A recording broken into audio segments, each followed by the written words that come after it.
8th ward నుంచి వచ్చిన ప్రజలకు అందరికీ ధన్యవాదాలు తెలుపుతూ ఈ గ్రామ సభ ఈ 4 రోజులు మన జడ్చర్ల నియోజకవర్గంలో ప్రతి గ్రామంలో మన మున్సిపాలిటీలో ప్రతి వార్డులో ఇది అధికారులతోని ఇక్కడున్న ప్రతినిధులతోని మీ దగ్గర నుండి అప్లికేషన్ తీసుకునే దానికి రైతు భరోసా కానీ రైతు రుణమాఫీ గురించి కూడా అన్ని గ్రామాలకు కూడా అప్లికేషన్ పెట్టినాం. అదే కాకుండా మున్సిపాలిటీకి వచ్చేవరకు మీకు రేషన్ కార్డులు కానీ ఇంద్రమ్మ ఇండ్ల కోసం అప్లికేషన్ తీసుకోవడం జరుగుతుంది.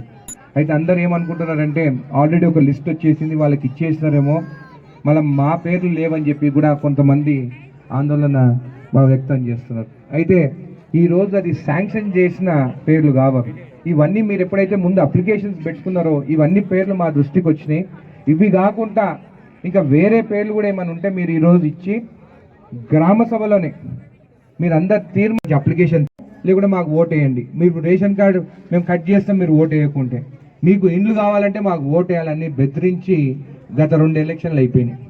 ఇప్పుడు మాత్రము మీ దగ్గరికే వచ్చి మీ దగ్గర అప్లికేషన్ తీసుకొని ఇండ్లు చూస్తే నేను అందరికి చెప్పినాను, ఏ పార్టీని చూడకండి, ఎలక్షన్లో కొట్లాడుకుంటాం కానీ మళ్ళీ ఇట్లాంటి పథకాలు అమలు చేసేటప్పుడు కొంతమంది మా వాళ్ళు వచ్చి వీళ్ళంతా మనకు ఓటు వేస్తారు, వాళ్ళు ఓటు వేయలేదు, వాళ్ళ పేర్లు తీసేయమని చెప్పి కొంతమంది నాకు చెప్తున్నారు.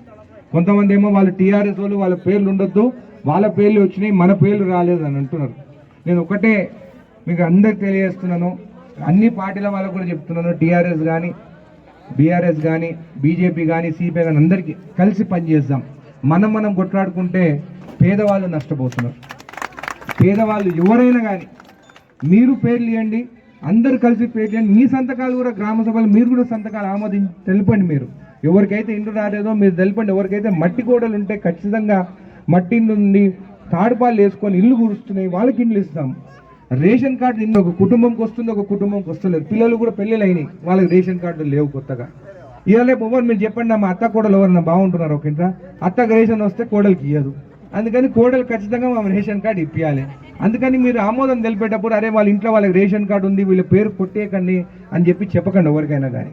ఇంకోటి ఏంది, కొంతమంది కార్లు ఉన్నాయి, కారు ఉంటే రేషన్ కార్డు రాదని. అరే నాకు తెలిసి జడ్చర్ల నియోజకవర్గంలో అందరు అధికారులు చెప్తారు ఎవరికి కారు లేవు. నేను చెప్తున్నా ఎవరికి కారు లేదు, నాకు కూడా కారు లేదు. అందుకే అందరి పేర్లు ఎక్కండి, ఎవరికి రేషన్ కార్డు కానీ ఎక్కండి.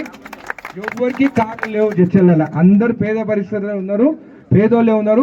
ప్రతి ఒక్కరికి రేషన్ కార్డు రావాల్సిందే. ఈరోజు సాయంత్రం 8ంటికి కూడా మా మినిస్టర్ ఉత్తమ్ కుమార్ రెడ్డి గారితో మా ఎమ్మెల్యేలకు అందరికీ మీటింగ్ ఉంది. దాంట్లో కూడా నేను మాట్లాడుతాను. ఏవైతే గ్రామ సభలో రేషన్ కార్డుల పేరు మేము ఆమోదం తెలిపి పంపిస్తామో ప్రతి ఒక్కరికి రేషన్ కార్డు ప్రింట్ అయి రావాల్సిందే అని చెప్పి కూడా మీకు తెలియజేస్తున్నాను.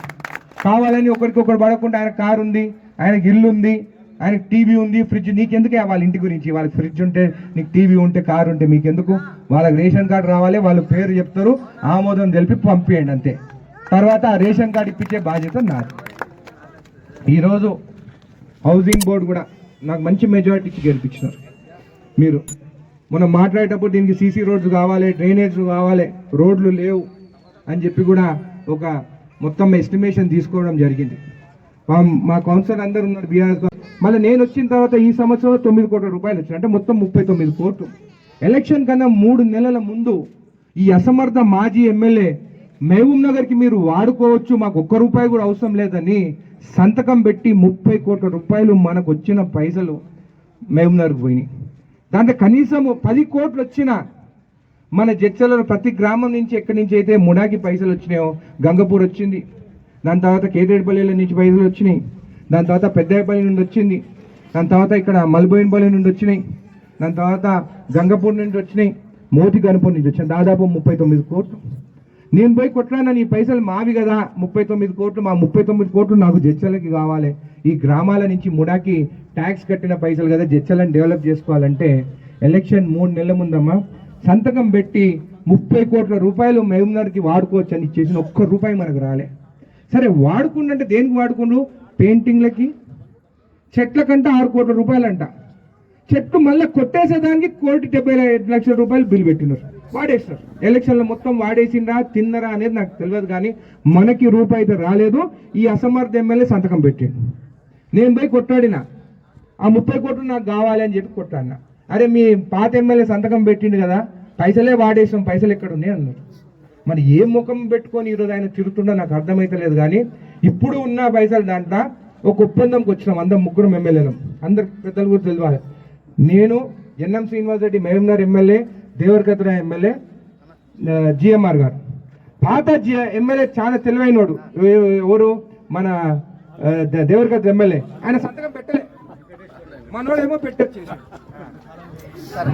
పెట్టొచ్చేసిండు లక్ష్మారెడ్డి, పాత ఎమ్మెల్యే దేవరకద్ర ఆయన సంతకం పెట్టారు.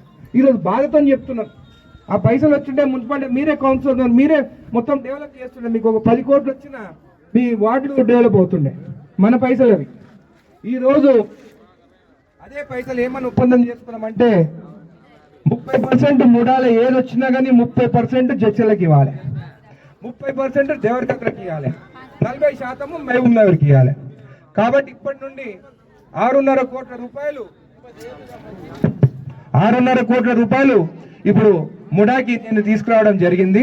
దాంట్లో జడ్చల్ల టౌన్కి 2 కోట్ల రూపాయలు ఇవ్వడం జరుగుతుంది. దాంట్లో మీకు 1.5 కోట్ల మీకు ఇది మున్సిపాలిటీ వేస్ట్ వేసేదానికి షెడ్ గోడ కట్టమని చెప్పి చెప్పడం జరిగింది. వచ్చేసరికి ఎక్కువ తీసుకున్నాం. మన తక్కిన అమౌంట్ ఏం చేశానంటే ఏ గ్రామం నుంచి మోతి గణపూర్ కానీ 6 కోట్ల రూపాయలు వచ్చి టౌన్కి ఇచ్చినాను. దాంట్లో 1,50,00,000 రూపాయలు మీకు అది షెడ్ పెట్టుకునేదానికి, కంపౌండ్ వాల్కి ఈ వేస్టేజ్ అంతా వేసేదానికి కూడా అది పెట్టడం జరిగింది ఎస్టిమేషన్. అది కూడా మీకు త్వరలోనే అది తీర్మానం అయిపోతుంది, మీరు వర్క్ స్టార్ట్ చేసుకోవచ్చు అని చెప్పి తెలియజేస్తూ, ఖచ్చితంగా హౌసింగ్ బోర్డుకి రోడ్లు లేవు, ఇవన్నీ ఒక 70 కోట్ల రూపాయలు మనకు కావాలని చెప్పి కూడా అప్లికేషన్ పెట్టుకోవడం జరిగింది. ఫైనాన్స్ డిపార్ట్మెంట్ ఉంది, అప్పుడు ఇంత పైసలు ఇవ్వలేమని చెప్పారంటే నేను కొట్లాడుతున్నాను. ఖచ్చితంగా 70 కోట్ల రూపాయలు ఈ వచ్చే దాంట్లో మాకు పెట్టాల్సిందే, జడ్చర్లకు ఇవ్వాల్సిందే అని చెప్పి కూడా అది పెట్టడం జరిగింది. టఫ్ ఐడి నుంచి 23 కోట్ల రూపాయలు వస్తే అది ఇప్పుడు టెండరింగ్ అవుతుంది. అంటే ముందేమనేదంటే ఎవరికంటే వాళ్ళకి ఇచ్చేసేది వేయండి అని చెప్పేది. నేను ఏం చేశాను, టెండరింగ్ పెట్టినాను. టెండర్ సిస్టంలో ఎవరైనా అప్లికేషన్ పెట్టుకోవచ్చు, ఎవరికి టెండర్ వస్తే వాళ్ళు పనులు చేయాలి. డ్రైనేజ్ రోడ్ల కోసం 23 కోట్ల రూపాయలు ఈ వారంలో టెండర్ అయిపోతుంది. మీరు వర్క్ కూడా మనం తొందరగానే స్టార్ట్ చేస్తామని చెప్పి మీకు తెలియజేస్తూ, మీకు ఏ ఇబ్బంది ఉన్నా కానీ ఖచ్చితంగా మేమందరం ఉన్నాము, కలిసి పనిచేస్తాము. కౌన్సిలర్లు ఉన్నారు, చైర్మన్ ఉన్నారు, వాళ్ళకందరికీ కూడా చెప్తున్నాను, కలిసి పనిచేద్దాము, జడ్చర్ల అభివృద్ధి కోసం పనిచేద్దాం. ఎలక్షన్లో కొట్లాడుకుందాం, మేము మంచి పని చేస్తే మేము ఓట్లాడుతాము, మీరు మంచి చేస్తే మీరు ఓట్లు అడగండి. కానీ ప్రజలు మాత్రమే మన వల్ల వాళ్ళు ఇబ్బంది పడొద్దని చెప్పి కూడా ఈ జడ్చర్ల నియోజకవర్గం ప్రతి ఒక్కరికి తెలియజేస్తున్నాను. మీకు కూడా ఏమైనా ఇష్యూస్ ఉన్నా కానీ కూడా శాంక్షన్ చేయిస్తానని చెప్పి తెలియజేస్తూ మీకు అందరికీ ధన్యవాదాలు.